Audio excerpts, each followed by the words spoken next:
오늘 호세아서 4장에서는 이스라엘의 죄를 지적하면서 하나님의 심판을 예언합니다. 호세아 1장부터 3장까지는 호세아의 아내 고멜의 음행에 빗대어서 행위 예언의 형식으로 이스라엘의 죄악을 지적했습니다. 오늘 4장부터 마지막 14장까지는 일반적인 예언의 형식으로 이스라엘의 죄악을 지적합니다. 오늘 4장은 그 총론으로서 이스라엘의 죄악이 얼마나 큰지를 전반적으로 설명해 주고 있습니다. 먼저 1절로 5절에서는 이스라엘의 죄악과 그에 따른 하나님의 심판에 대하여서 전반적으로 말합니다. 이스라엘에 진실이 없고 인애가 없습니다. 무엇이 옳은지 무엇이 그른지 판단의 기준이 불분명해집니다. 거짓이 사회 가운데 만연합니다.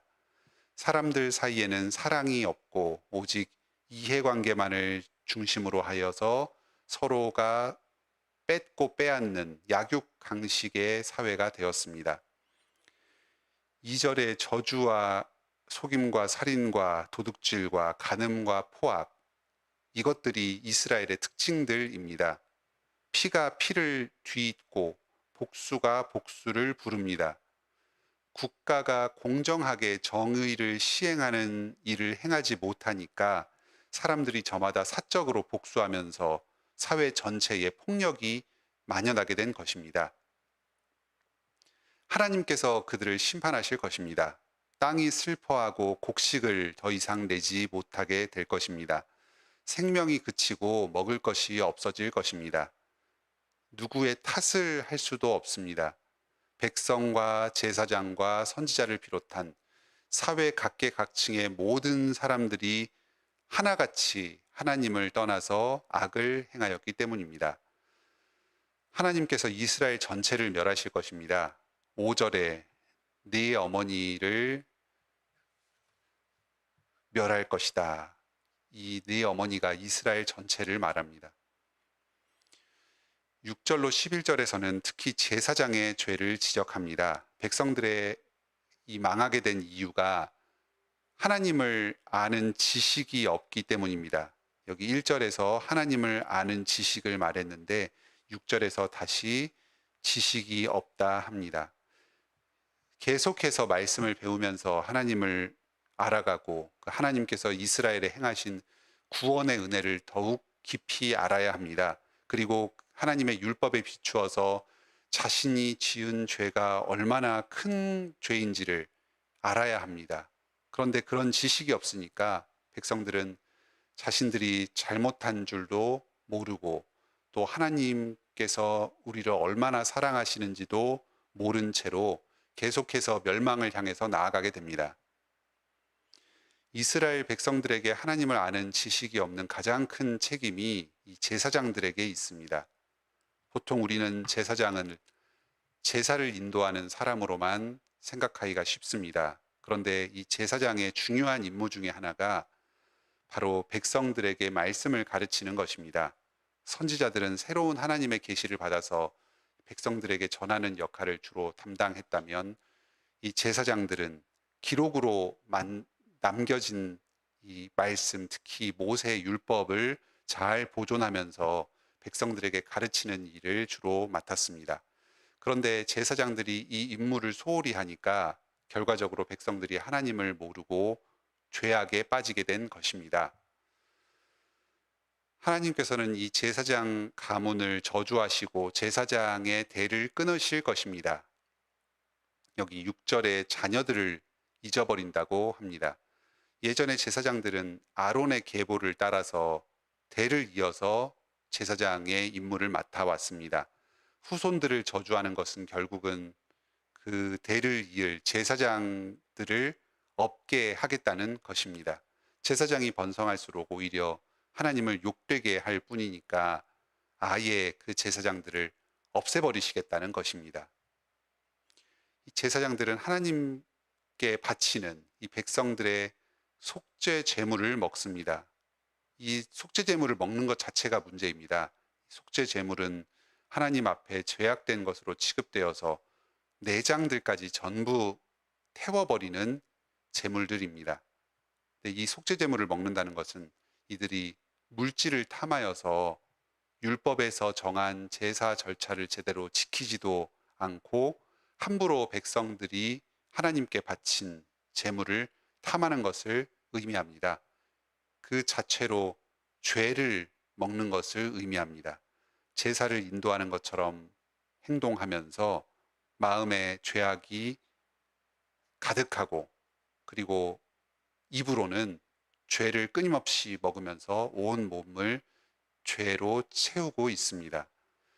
그들은 음행과 술 취함으로 방탕하게 탐욕을 추구합니다. 하지만 그들에게 마음에는 결코 만족함이 없을 것입니다.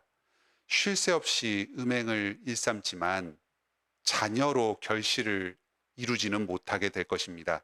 하나님께서 제사장에게 복을 주시지 않고 오히려 그들에게 얼굴을 돌리시고 그들의 가문을 끊으실 것입니다.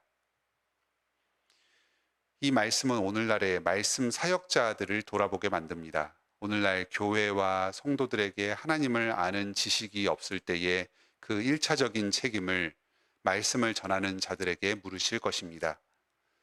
우리 교회 목사님과 또 여러 교역자들이 신실하게 하나님의 말씀을 전할 수 있도록 기도해 주시길 바랍니다.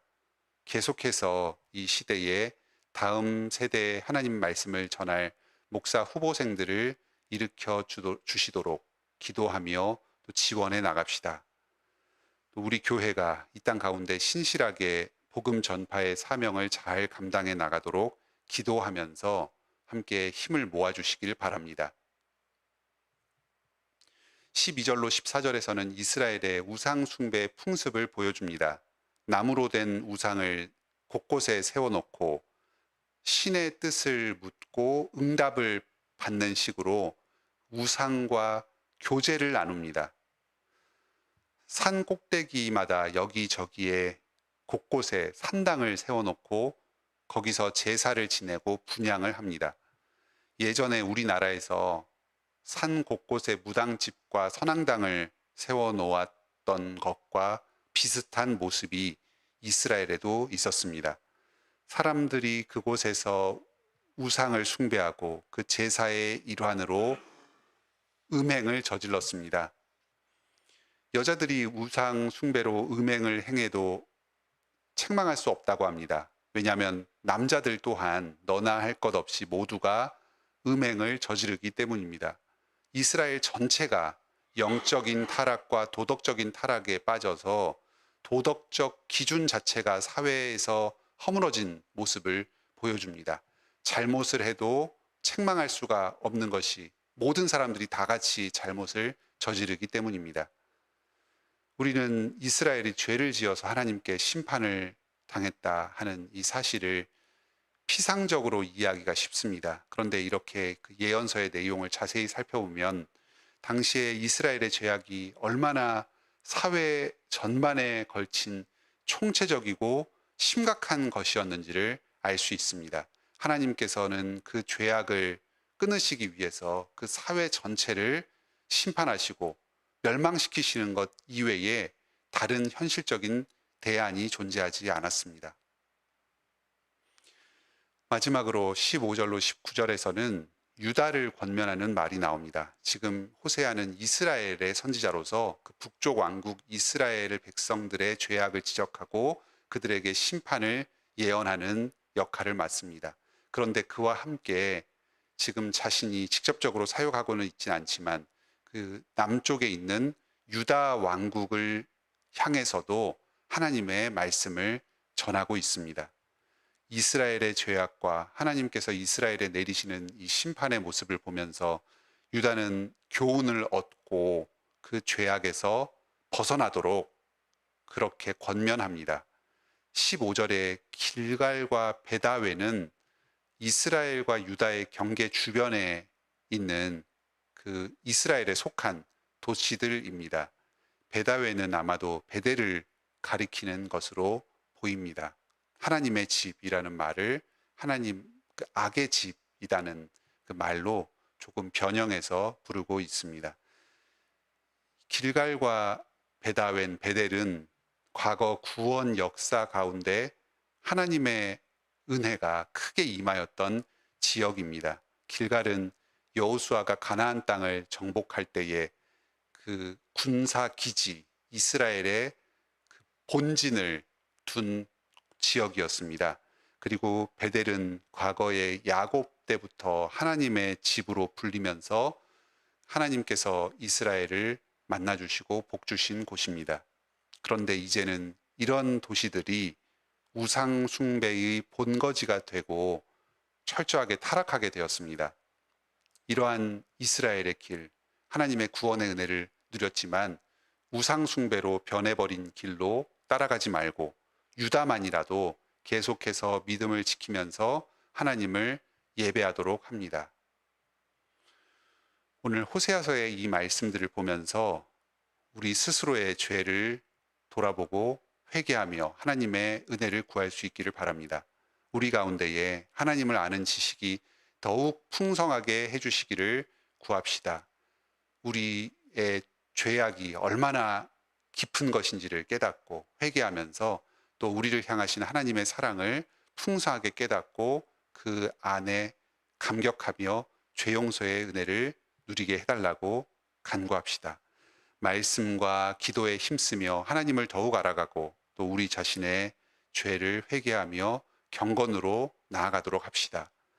오늘도 주님께서 예수 그리스도의 은혜로 죄 용서를 간구하는 우리 모든 성도들의 죄를 용서해 주시고 우리의 삶을 거룩으로 순종으로 더욱 인도하여 주시기를 바랍니다. 함께 기도합시다. 하늘에 계신 우리 아버지, 오늘 호세아서의 말씀을 통해서 우리 자신의 죄를 돌아보며 하나님께 죄 용서의 은혜를 간구하게 해 주시니 감사드립니다. 이스라엘 백성들이 하나님의 큰 은혜를 누렸지만 여기에서 벗어나서 우상 숭배로 나아가게 되었습니다. 하나님을 아는 지식이 없이 총체적인 죄악 가운데 타락으로 빠져들게 되었습니다. 선지자들이 제 역할을 하지 못하고 또 제사장들이 제 역할을 하지 못하여서 그 땅에 말씀이 메말랐습니다. 백성들은 너나 할 것 없이 우상 숭배를 행하며 악을 행하며 영적인 도덕적인 타락으로 빠져들었습니다. 오늘날 우리 사회와 또 교회가 이러한 동일한 잘못을 범하고 있지는 않은지 돌아보게 됩니다. 이 유다 백성들을 향한 경고의 말씀을 우리들을 향한 그 경고로 듣습니다. 주여 저희를 불쌍히 여겨 주시옵소서. 우리 교회 가운데에 하나님의 말씀이 더욱더 풍성하게 공급되게 하여 주시옵소서. 이것이 단지 들려지는 나와 아무 상관없는 그런 말씀으로 듣는 것이 아니라 이 심령을 쪼개고 그 골수까지 파고들며 우리의 죄를 폭로하고 하나님 앞에서 회개를 간구하는 그런 말씀이 되게 하여 주시옵소서.